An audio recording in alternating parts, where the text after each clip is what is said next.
this, man. Look. Oh man. It is Tuesday, so y'all know what time it is. My man standing in at a nice 6'2", 220 pounds. He ready for the fight Friday night. Tony is in the Christ. building. How we feeling? I'm 6'2", 220. I'm not fighting no goddamn body. I'm DHing. Oh man. Um, so we got a couple things to talk about. So let's start with this. And because everybody loves to, when it's somebody else's money, everyone loves to become a financial consultant right off the bat. Name of the So game. the WNBA, the players during the All Star game, they all, in a sign of unity, pull up with a shirt that says, "Pay us what you owe us," which gets this weird side of the internet, which either just doesn't like women's basketball or doesn't like women or whatever their issue is. Both. They just, they're like, they start naming off and saying, well, the WNBA has never turned a profit. They lost X amount of money. They've been subsidized by the NBA. First off, it is never the employee's position. Like the WNBA, them making a profit, which, by the way, their TV deal is literally going up fivefold after this season. So that's where this comes from. They went from $45 million to $200 million. And yeah, hmm they have a right to say, if I'm Asia Wilson, I have a right to say, I'm one of the best players in the history of this league. Money just went crazy. I know I just signed a year and a half ago, but pay me what you owe me. I am part of the reason we are getting this huge TV deal. Correct. Um, so I'm on their side, and it's not there. Whether the WNBA next year or the year after makes a profit is not. Again, there's just more money coming in, and to me, it's as simple as they make. It's like 9.8% of the revenue goes to the players, versus in the NBA is 50%. And I don't think even the women would like, they want to get paid more, obviously, but I don't think they would even tell you, if they're being honest. Like, they're not asking to get paid like Steph and LeBron, these 50, $60 million contracts. They just want to be paid fairly. Your response when you saw the shirts and just kind of all the crazy reactions come out since they made that statement? Um, to the shirts, they're right. Like the business of the league is going up. They're not even getting percentage of their jersey sales. So like the CBA that they're in is not. It's just simply not a fair deal for them considering where the league's going. It's expanding. I think we're going to be around 16 teams in about another 2 or 3 years. With I think two starting as soon as next year between the Toronto team and the I think the Portland team maybe. Yeah. So. So when you look at it from that standpoint, it's like they clearly deserve to be paid more. Um, they're not even saying like pay us, like you said, they're not even saying like pay us crazy money. They're just saying like pay us better than what you're paying us. Like we want a much better, we want a bigger piece of the pie and just better wages, better benefits and things of that nature. So that would be my response to the shirts. Like they're absolutely right, without a doubt. To the um to the criticism of it, if you want to call it that. It's like people are losers, and people are losers, and they hate women, and they especially hate black women, which the W is predominantly a sport of black women. And anytime you have people of color, people of the LGBTQ community asking for fucking, fair rights and and That and really triggers to some. be treated like human beings, that really, turns up the dirt bag in people's spirit. So I'm not really surprised that any of the quote unquote backlash is to be expected based on the people asking for what they're asking for. Nah, that's valid, and it was even, I knew it went like down the wrong direction, like not even sports related anymore, when it was like they were upset Caitlyn was wearing the shirt, and I'm like, all right, y'all gotta chill, man. Like, you don't know this, you don't know this girl, like, this is, you are trying to instill some kind of hatred onto a person you don't know, and you're just upset she doesn't have the same viewpoint as you do. And I'm like, we have lost the plot here. Speaking of lost the plot, so growing up when I did, and we're close enough in age, the Steelers are legitimately a great franchise. I'm not gonna make you defend the Steelers here. This is one of the, like, it's, I would again, never. if Tom Brady didn't exist, like if we lived in the timeline where like Drew Bledsoe never gets hurt, the Steelers have an argument as pound for pound the most accomplished franchise in the sport. Right. And then it turned into this like, and Mike Tomlin, who's a no doubt Hall of Famer, has been to 2 Super Bowls, but the stat that kept coming out is like, well, he's never under 500, never under 500, and it just No felt like it doubt Hall of changed. Famer. I think he's a no doubt Hall of Fame. He's got 8 rings. He's been to 2. I think he's going to end up if I don't know if he's going to pass Chuck Noll, but he's going to end up second all time at worst in wins for that franchise. Um, and but the standard of like, we're a contending team, like this team has had a dynasty before. There's great history here. To now just like, well, we don't finish under 500.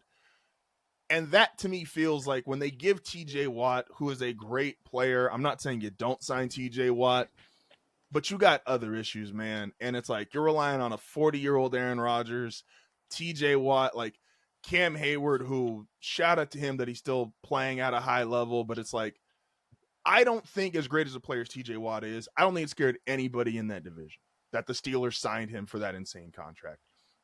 As a fan of someone who's in that division, like, are you nervous at all by what the Steelers have done in this like all-in attempt in year almost 20 of Aaron Rodgers? Last time I watched TJ Watt, he was getting his ass kicked and holding his hands on his hips in a playoff game. So I don't really care about TJ Watt. I don't really care about the Steelers, to be honest. Like I've said for months, the Steelers play football like it's 2000 fucking seven. Like they don't play a modern style of football that's conducive to winning in a way that they want to win, which is compete for a title. Um, Facts. I think that the moves they make can help them have some level of success. The Ravens are clearly the best team in that division. Cincinnati's defense is awful, but they have one of the best offenses in the league. That and their line isn't that great, but they work around that. But that's not talked about much either. But I think that, you know, Mike Tomlin does not want to develop a young quarterback. I've said that for months since we were doing draft coverage and talking about that type of thing. Is like that's just not the business he's in, and that's not the business they're in necessarily because they could have done it with Shador. And it's like you had the opportunity to take him past the first round. So to say that oh it wasn't worth the risk in the first round, okay, cool, I can respect that. I disagree, but I can respect it. You could have taken them second round, third round, fourth round, fifth fucking round. So it's like they are content with a high floor and they will hope for a high ceiling. I don't think that's the way you should be operating, but that's the space they're in. Yeah. I This is one of those takes that I'm not really willing to commit to, but like I'll, I'll say it out loud and we'll see what the reaction is. The Steelers are clearly in this like I don't think the Steelers will be terrible. I'm not even sure if it's possible with Mike Tomlin to be terrible, right? So they'll be 500 around there. The Bengals, I know I separate Joe Burrow and we disagree on that, but like I do feel bad for Joe Burrow because he has such an incompetent franchise who, again, coming off of that historic offensive season and knowing, hey, we just got to fix one thing, fix the defense. And so we're going to literally not sign our first round pick, alienate our best defender, and then we'll all shrug while they give up 30 points a game. If, and the reporting is out of Cleveland, that Shador has a legitimate chance. Now, some of that could be he's really shiny camp. Some of that is also, it's like, we got Joe Flacco, Kenny Pickett, and Dylan Gabriel. This is not, the greatest group of quarterbacks ever. If Shador becomes the starter by, let's say, week 4 or 5, is there not a valid argument the Browns are the second scariest team in that division? Because we know they have talent. They're just dysfunctional at quarterback. And if Shador Mm, comes in and is functional, does that not make them scarier than, again, 40-year-old Aaron Rodgers or giving up 40 points a game Cincinnati Bengals? no, not really, because the offensive line that the Browns have is really bad, which is not talked about because of everything else going on. Every player on the offensive line is either going to be retired next season or they're free agents. The weapons are good, but what's the expectation for the weapons? And defensively, they just were not as good last year as they were the year before. Martin Emerson was not that good. Denzel Ward is obviously great, but you like you can't put so much on one defender, especially a corner, when it comes to your defense, because they can just not be thrown at.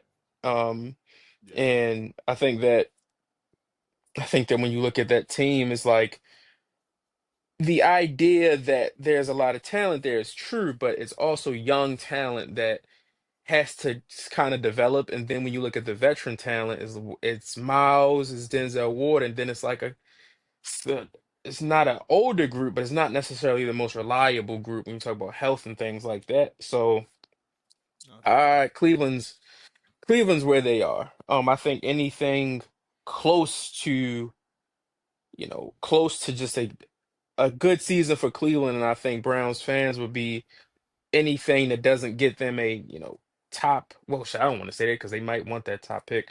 But so let me not say that. But I think that when you talk about the players, I think that if they can find themselves just being able to compete week in and week out, that's a win, especially for Miles, considering where he's at with his career. But yeah, that division's funny. That division's funny. Like the Ravens just have to avoid the injury bug, which can catch anybody. So if Mhm. they can avoid the injury bug, they're in a good place. But it doesn't take much for them to come back down to earth and be, fighting for their life in that division. So, but I think that as we look at everything on paper, they're clearly better, and it's just funny what Pittsburgh is doing. I think it's just they've wasted a they've wasted multiple cores of great players from they didn't do anything with the Roethlisberger, Bell, Brown combination of guys because of those players' egos individually and also just not being able to get over the hump as well. And then you get to the next era of what people thought could have been when you talk about the Juju and Chase, what's his name? Chase Claypool. And they started off, I think, like 10-0 that fucking one season, and then they did nothing with that. So they've gone through a lot of different eras and a lot of different groups that where I just look at it and say they're just hoping for the best. They are afraid to bottom out because of the name on the jerseys, and I don't think that takes them anywhere. No, I agree wholeheartedly. Um, Kenny Pickett ruined it for everybody, man. Had a chance. Um, the so tell me if I'm crazy. Because everyone already online. I'm a proud Chiefs hater, and it comes with the division. And trust me, Charger fans, Raider fans, if y'all were as successful, y'all would get the same. Hey, I don't like y'all either. Don't worry, I'm an equal opportunity hater when it comes to in division rivalries. I do think though we are misconstruing. So PFF and ESPN both put out their top rosters in the NFL, and the Chiefs were 5 on PFF, and I believe they were 6 on ESPN. I don't see it outside of obviously, yes, Mahomes, which is a factor, gets you where you're probably never worse than a top 10 roster in the NFL. He's just that great. Cool. I'm then looking around and I'm like, okay, McDuffie, Chris Jones, Karlaftis, and Humphrey. Like, where else are they like the great Chiefs players that were like, this is clearly a great roster? So much so, and I get it, Brett Veach has done an amazing job. If he wasn't Brett Veach, we'd be looking at the way they're handling their offensive line as they'd be desperation moves if they were any other team. Signing the Trent Williams backup and then taking a guy who I admittedly liked in Josh Simmons from Ohio State, but also the biggest injury risk, at least for year one coming into the draft. I don't see it with the Chiefs roster top to bottom. Am I just being a hater? Obviously, Mahomes is Mahomes, but like Kelsey's older. Chris Jones is low key slipping, but nobody wants to talk about it. Cool. Like, where are the Chiefs in your mind still a great team top to bottom? I think that when you look at the Chiefs team, obviously I'm not high on the Chiefs from a talent standpoint. I do think it's there. How Mm-hmm. many games? How many games does Rasheed Rice get suspended for? That remains to be seen. As I am, we talk about on the field. When you talk about on the field production and just as a player, I really still am very high on Rasheed Rice. Um, what are the steps Xavier Worthy takes in year two? That's always interesting. I think they re-signed Hollywood Brown. So Yeah. having him there, to add another, some more explosiveness to that offense, he missed a lot of last season. So to get him hopefully healthy for them, that'd be important. I don't expect much from Kelsey. I think he should have retired. I think he should have just, saw the writing on the wall and, you don't get to retire on top, nor do you get to retire the way you'd like to. And I think that losing in the Super Bowl and the way they lost the Super Bowl, I think that should have just been his sign to, hey, I think this is the last one for me. And I get pride and ego makes you not want that to be the last game you ever play, but every every ending ain't ideal. And if you're Travis Right. Kelsey, you don't want to pass up a chance to walk off this motherfucker.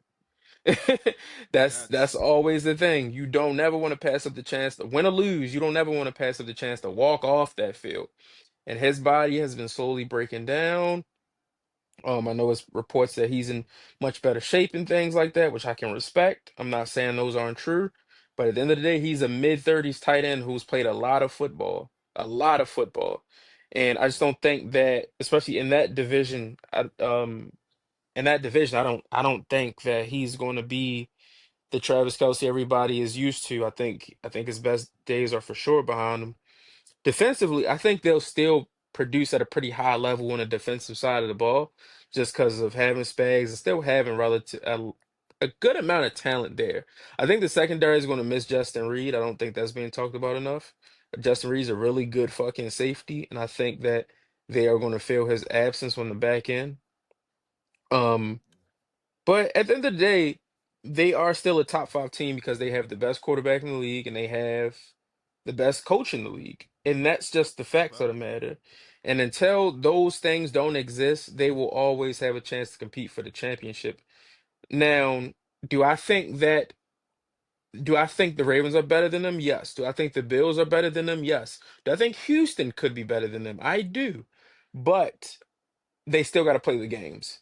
And these teams still have not been able to crack the code that is Patrick Mahomes, Andy Reid, and the Chiefs. No, it's that part is valid, and I don't take away from those two specifically their greatness. Again, having having those two goes a really long way. Um, Last thing before I get you out of here is, who knew it, man? Just trade Rafael Devers. That was the way to unlock the rest of the team. Um, I I don't know how to explain this. The Red Sox have been on fire. Um, like again, this is post Rafael Devers trade where it was probably the low. Like you came on here and talked about it. Like it was the lowest point of the season, and now they've been on fire, pitching, hitting the shit out of the ball. How do you explain it? How do I explain that? I don't really think that I don't think they can take a victory lap yet. But I also don't think that I also think that we as fans may owe them slight apology because maybe it was deeper than we could have known on the outside. Maybe not, but at least as things stand now. Now they have to win today to avoid being fucking swept out of the All-Star break. But they were a great dominant team before the All-Star break, winning 10 in a row. The teams they beat were kind of whatever, but the wins are wins. And I think that if you look at if you look at the Red Sox, as I said all year, the moment they could put it all together, pitching and hitting, they'd be on a run. And they're in a good spot right now. Uh, don't don't really know how things are going to play out. Last few years, they've kind of bottomed out after the break and saw themselves finishing fourth or fifth in the division. So I don't think that's going to happen this year. I do think that things have changed a little bit, but are they going to make the playoffs? Are they going to compete in the playoffs? Because it's not enough to just get there. So we'll see. But a lot of baseball left. But the season is, as a whole, not just the Red Sox, but this baseball season has been really good. And it's interesting to see how things are shaping out. The Dodgers are not as dominant as we thought. Some Yeah, teams are not as bad as we thought. Your Rays, for example. So it's interesting to see for sure. yeah, man. No, it's been it's. again The now. Pirates still stink, though. The Man, the free Pirates Porzingis. still stink. Again, I don't ever. I'm not the guy to be like, yo, trade from the poverty franchise. But like, look, man, y'all ain't gonna pay that, man. Like, well, let's just get it. Let's get it through. Especially when you a pitcher. I'm like, because there's a handful of like we've seen guys get off to great starts in their career, and they don't. They do kind of burn themselves out after 4 or 5 years. I don't want to Hmm. see that happen with him. So like, get that man on a new team. Like, y'all ain't gonna pay him. Y'all ain't going nowhere. Your owner's cheap as fuck. Like, get that man on a new team. His Oh man, career is appreciate setting up. Before we go, his career is setting up for him to be there till he's like 33 and then go somewhere and just be dominant. Like, damn, we could have had this the whole time. that. It's like Trey again. If you a team that could do it, and I don't really know who this is, like just trade in baseball specifically. Like I'm far more like yo trade your prospects, bro. It's okay. Like trade your prospects. Every other prospect don't pan out to be what he is. That man on a the Pirates are ass, and they're one of the five best teams in baseball every fifth day. Like it's he's just for at least 6 innings. After 7 through 9, I'm not held accountable for, but for at least six Fair. innings every fifth day, they one of the five best teams in baseball. Oh man, appreciate you as always. Don't forget you can hear Tony on group chat as well as hear HardFoul Radio every Tuesday. Appreciate you, bro. Peace. I mean, if you want to be a part of one of the coolest, most unique communities, don't forget to like and subscribe.